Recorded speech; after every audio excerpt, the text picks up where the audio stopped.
Madame la Présidente, Monsieur le chef de l'opposition officielle, Madame la chef du deuxième groupe d'opposition, Monsieur le chef du troisième groupe d'opposition, tous les collègues de tous les partis. D'abord, merci à ceux qui ont pris la parole pour vos bons mots.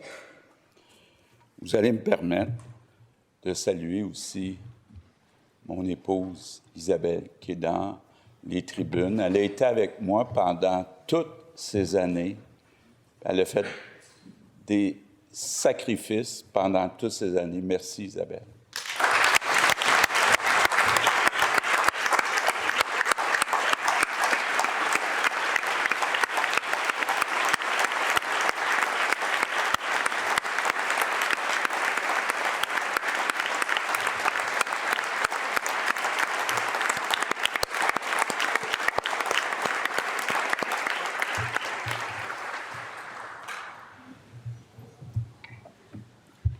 Évidemment, c'est une journée remplie d'émotions pour moi. Dernière journée comme premier ministre ici à l'Assemblée nationale. Ça fait 7 ans et demi. 7 ans et demi. Que je suis ici comme le premier ministre des Québécois. C'est le plus grand honneur que j'ai eu dans ma vie. Mais il y a encore des jours où, Isabelle le sait, où je ne le réalise pas. J'ai encore un peu le syndrome de l'imposteur. Parce que, comme certains disaient, je viens, le petit gars de Sainte-Anne-de-Bellevue, un milieu populaire. Mes parents n'ont pas fini leur 10e année. Mais ils m'aimaient. Ils m'aimaient. Et le plus grand regret, mon père est mort jeune, puis il n'a pas vu ce que j'ai fait, ni chez Air Transat, ni en politique. Vous savez, on travaille souvent pour ses parents. C'est là qu'on voit comment c'est important, la famille, parce qu'il faut motiver ses enfants. Et ils l'ont fait avec moi. Ils ont toujours cru à l'éducation. Oui, j'ai travaillé l'été, les fins de semaine. Oui, j'ai eu des prêts et bourses, mais mes parents m'ont aidé financièrement parce qu'ils croyaient à l'éducation. Puis, c'est à cause de l'éducation que le petit gars de Sainte-Anne a été capable d'abord, avec des associés, de lancer une compagnie aérienne. Et c'est pour ça, je vois Pascal, mais je vois tous ceux qui ont travaillé avec moi au PQ ou à CAQ. Je pense qu'il n'y a pas personne qui va douter que ma priorité, c'est l'éducation. Parce que l'éducation, c'est la clé pour grandir comme être humain, mais c'est aussi la clé, c'est le plus grand moteur de développement individuel et collectif. Et on le répétera jamais assez. Je le sais, des fois, il y en a qui me disent « Ah, c'est pas payant, François, politiquement. » Moins payant parce que ça rapporte à long terme. Mais c'est ce qui est le plus important. Puis on a un devoir, tout le monde, de penser au long terme, penser aux prochaines générations. Puis la priorité des priorités, ça doit être l'éducation.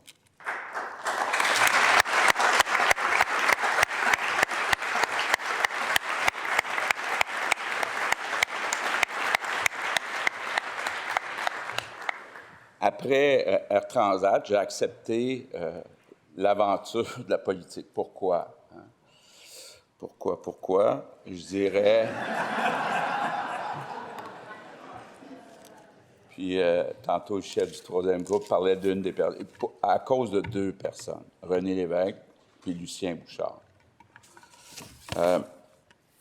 René Lévesque, c'était vraiment ma grande inspiration dans ma vie. C'est lui qui m'a donné cet amour du Québec et des Québécois. j'ai senti comme le besoin de dire, faut que tu fasses ta part.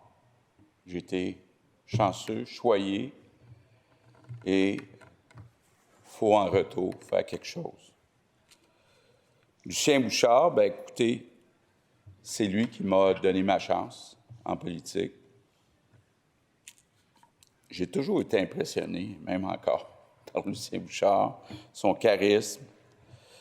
C'était un plaisir de travailler avec lui, un homme avec un énorme leadership. Je le remercie de m'avoir donné cette opportunité.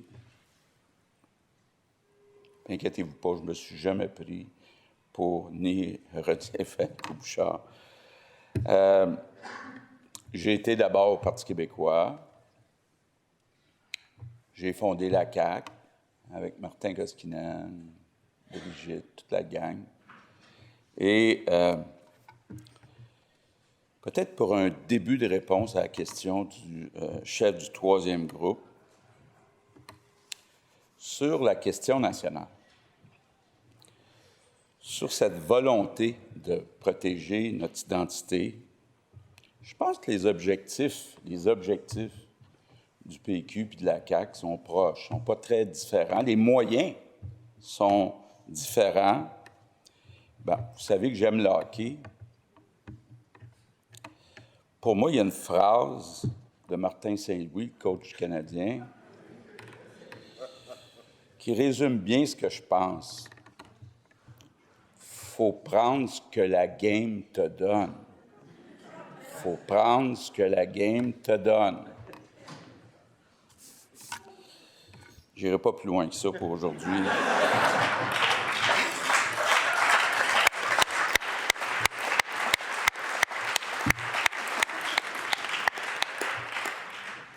C'est vrai, là, j'ai appris que la chef du deuxième bois faisait exprès de peser sur des pitons.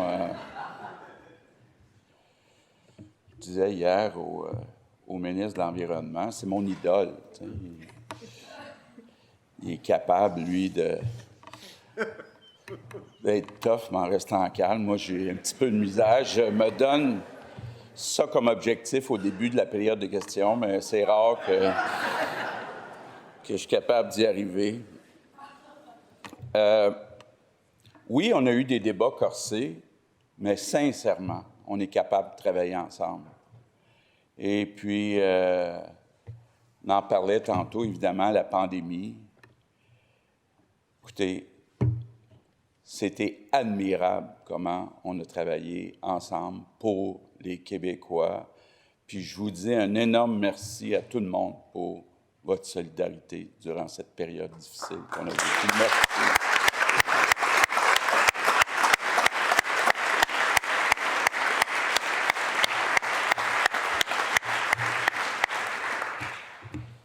Bon, avant de m'éclipser, là, parce que je ne veux pas faire d'ombrage à la ou personne qui me remplacera, donc je vais surtout être dans mon comté. En tout cas, j'ai plein de projets dans mon comté. J'ai du rattrapage à faire. Hein? Je vois un de mes maires qui est là, qui va être d'accord avec ça. Trois messages. Vous en ferez ce que vous en voulez, mais 3 messages pour l'avenir du Québec que je veux vous lancer. Le premier message, ça s'adresse même aux gens sur mon bord. Hein. Le rôle de l'État québécois dans l'économie. D'abord, il faut se rappeler que dans l'histoire de notre nation, ceux qu'on appelait à l'époque les Canadiens français, pour toutes sortes de raisons, ont été moins impliqués en affaires. Résultat des courses, quand on regarde le portefeuille de nos entrepreneurs, bien, il y a moins d'entrepreneurs au Québec qui ont des moyens de mettre de l'argent dans des grands projets. En tout cas, c'était comme ça. Ça s'est amélioré un peu, entre autres durant ce qu'on a appelé la Révolution tranquille. C'était possible, entre autres, grâce à la création de la Caisse de dépôt par Jean Lesage et Jacques Parizeau, C'était possible aussi. Il y a un gars pour qui j'ai beaucoup d'admiration pour ce qu'il a fait en économie, c'est Bernard Landry. C'est vrai que c'est moi, dans mes 3 mois de ministre de l'Industrie et Commerce, où j'ai annoncé le lancement d'Investissement Québec, mais c'était Bernard Landry, il avait tout préparé ça, infatigable. C'était Bernard Landry, quand il sortait les chiffres de chômage, il ouvrait une bonne bouteille quand ça avait baissé. Donc, ils ont fait beaucoup, mais il reste un écart de richesse. Puis oui, écoutez, là, c'est rendu même un avocat comprend ça, là, c'est bon.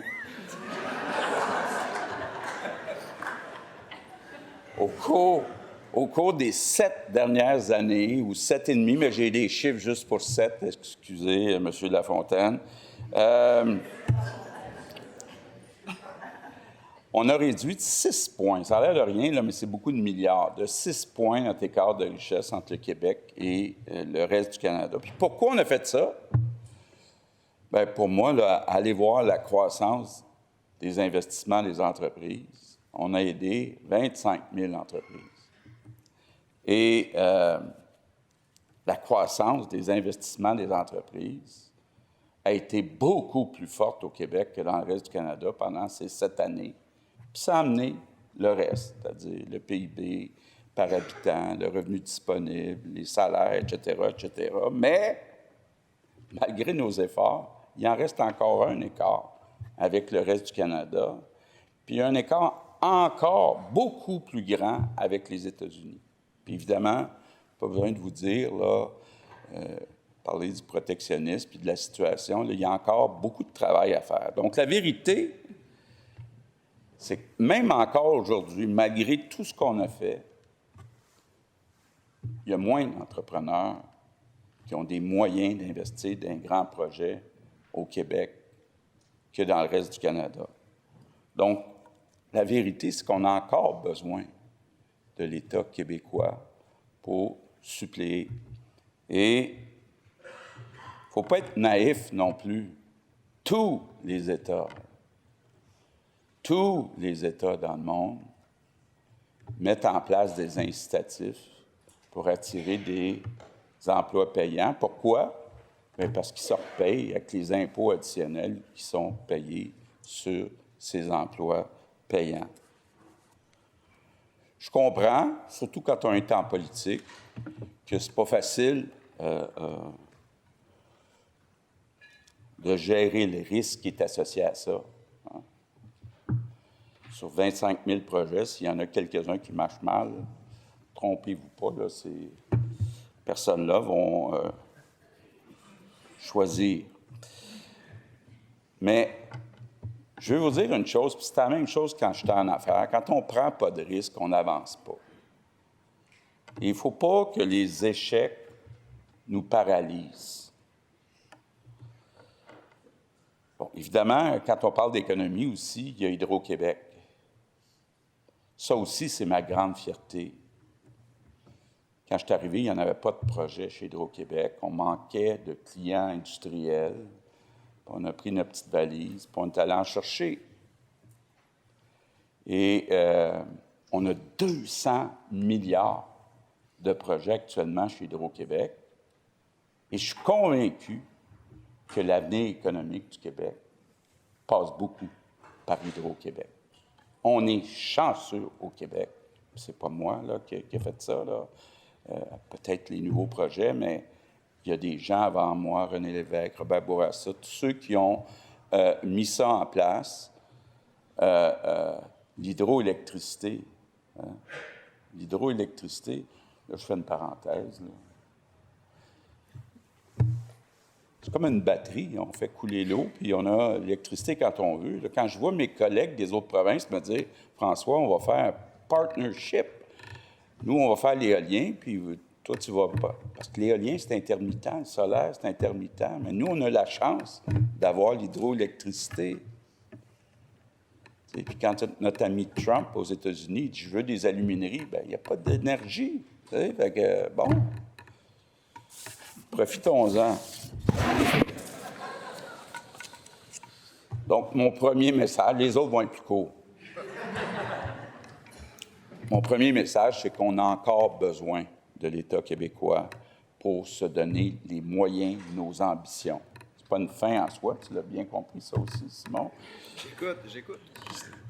C'est pas une fin en soi, mais il faut avoir des moyens pour investir dans nos programmes. Puis ça, il faut créer de la richesse. Mon deuxième message, ça concerne notre identité comme nation.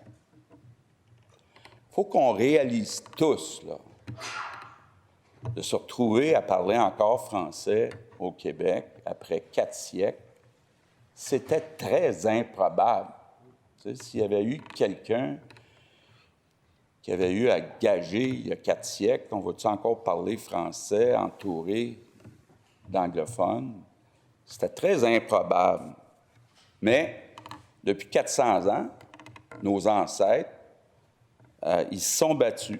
Ils se sont battus pour protéger notre langue, nos valeurs, notre culture. Puis quand je regarde la situation à Montréal, je suis inquiet. Je suis inquiet parce que peu importe le critère qu'on utilise, que ce soit la langue à la maison, au travail, sur la place publique, il y a un déclin. Puis je pense que chaque député ici a une responsabilité d'inverser ce déclin-là. Il en va de l'avenir de notre nation. J'ai le goût d'ajouter un petit complément de réponse au chef du troisième groupe d'opposition. Quand on vote à Ottawa, il faut regarder qui promet de transférer des pouvoirs en immigration et autres. En tout cas, je ferme la parenthèse. Et oui, on a le droit de souhaiter protéger nos valeurs. C'est vrai qu'avec les nouveaux arrivants, notre nation évolue, mais on a le droit de souhaiter que le Québec reste le Québec. On a le droit. Et on doit continuer d'investir en culture. Une de mes grandes fiertés, j'ai eu beaucoup de pression d'Isabelle là-dessus, mais c'est d'avoir augmenté de façon importante le financement en culture. Même le ministre des Finances commence à comprendre ça.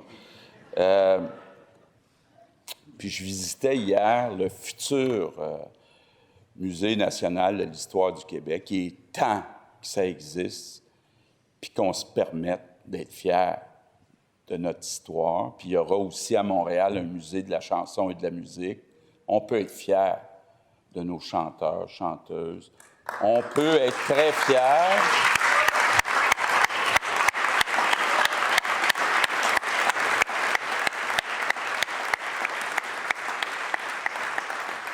Oublions jamais que la culture, c'est l'âme de notre nation. Je termine avec mon dernier message. Un message d'espoir. Vous savez, même si je viens d'un milieu populaire, quand j'avais 25 ans, là, je chantais que tout était possible. Puis aujourd'hui, bien, avec Trump, avec les guerres, je comprends qu'il y a des gens qui sont inquiets, qui sont pessimistes. Mais il faut faire attention de ne pas devenir cynique. Il ne faut pas que le cynisme remplace l'espoir. Chaque personne ici a la responsabilité de donner de l'espoir. Donner de l'espoir aux prochaines générations, croire en l'avenir, croire en l'humain, croire en nous. Merci tout le monde. Bravo.